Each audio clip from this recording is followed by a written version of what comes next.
I'm Karl Erickson. We're out here at Tier 1 Group again. We're with Chad Moorman, the head driving instructor. And you see it in the movies all the time. There's a bullet hole in the radiator, and they get out and they kind of fiddle with it a little bit, and then somebody stands up, they pee in the radiator, and off they drive. Can you patch a bullet hole in the radiator? Yeah, you can, but there's just a little bit more to it. Chad, you want to take us through it? Sure. Well, one of the biggest issues with actually patching the holes in the radiator is getting to it. Is it on the front side? Is it on the back side? Is it all the way through?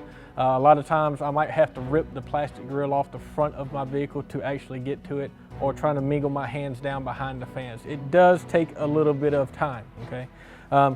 We've all heard the stories and saw the videos and shows of, hey, eggs and putting pepper down in it and everything like that. Yes, it does work, but this is a little bit better fixed than that. So we have a radiator that's up here. It's already taken out, so you can kind of get a little cleaner shot of it. They actually are 3 AK rounds that were shot through this. If you look over here at one of them, it actually went between the rows. So these lines that run all the way across are the rows. The in between those rows are the actual fins. So we can see it actually went between the rows and actually didn't hit anything, which is actually good for you if this did happen to you. This one came in and actually messed up 2 of the rows on the top and bottom, and this is the exit of another one, and it actually messed up a lot more of them. So this is actually the one we're going to be fixing. All right, now Chad, when you talk about that, these horizontal lines that look a little bit thicker, those are not just lines of metal, those are actual flat tubes that are carrying the fluid. Right, that's where the fluid is flowing through to get them cooled back off before it rotates back through the engine. Vertical fins in between those flat tubes, they have no fluid in them at all. They're just to dissipate the ones that are in between, it's just to dissipate heat, like you said. Awesome, awesome. All right, so we're going to go ahead. That's a big hole, big hole.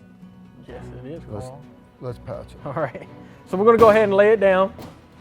Normally, you'll see a lot of people doing it with some stuff they may not have out or down range. We're actually going to do it with a Leatherman, okay? So if you come in, what we actually need to do is we're actually going to crimp off the rows that the fluid go in. So I need to clear out and rip out some of the fins on each one, and then I'm actually going to take the row and start crimping it and rolling it up on itself. So we'll go ahead and start to do that now.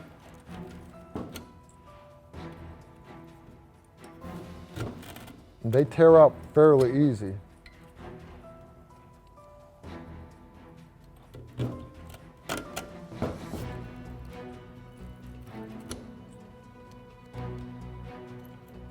You want to make sure you're getting all the way through the radiator. Pull it back to make sure you got enough room to work with.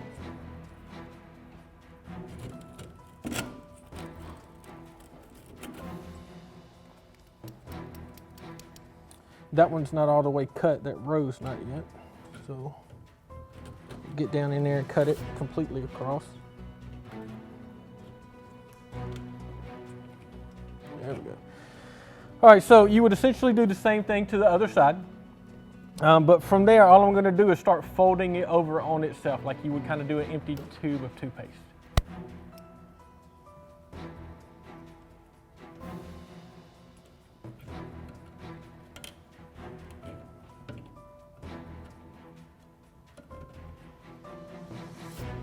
Making sure you get it good and crimped all the way down, and you don't want to do just one roll.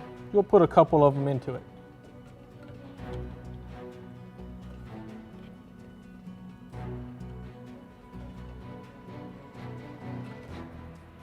So there's 2 rolls on that row. From there, if I'm still worried about it losing a lot of liquid or cooling out of it, then that's when I could go to get some of my quick drying epoxy, my JB Weld, or something that you should probably still be carrying down range. If you're not, you should be carrying it down there, not just for this application, but other applications. Do you like JB Weld, or are there other products you prefer? The quick drying epoxy, I mean, it could be JB Weld, it could be another name brand, but I'm typically after stuff that's going to dry a lot quicker than take a couple of hours. Okay. All right, so you would now clear out the other side, do the same on the other side. Same thing would be done on the other side. All right, so basically how Radiator works is the fluid comes in on this side, this plastic side, and all that fluid from this pipe travels through these flattened tubes, all of them, dissipates all the heat, comes over here, comes back out through that hose. All we're doing is rolling off we're just blocking the ones where that bullet hole was. We're losing a little bit of effect, yeah, but it's, that fluid can still flow through the rest of the radiator. This vehicle can be fully functional by him just simply using his Leatherman right there. Patching it can be quickly done once you get access to it. This vehicle's back out, ready to get back on the road. All right, anything else you want to add? No, sir.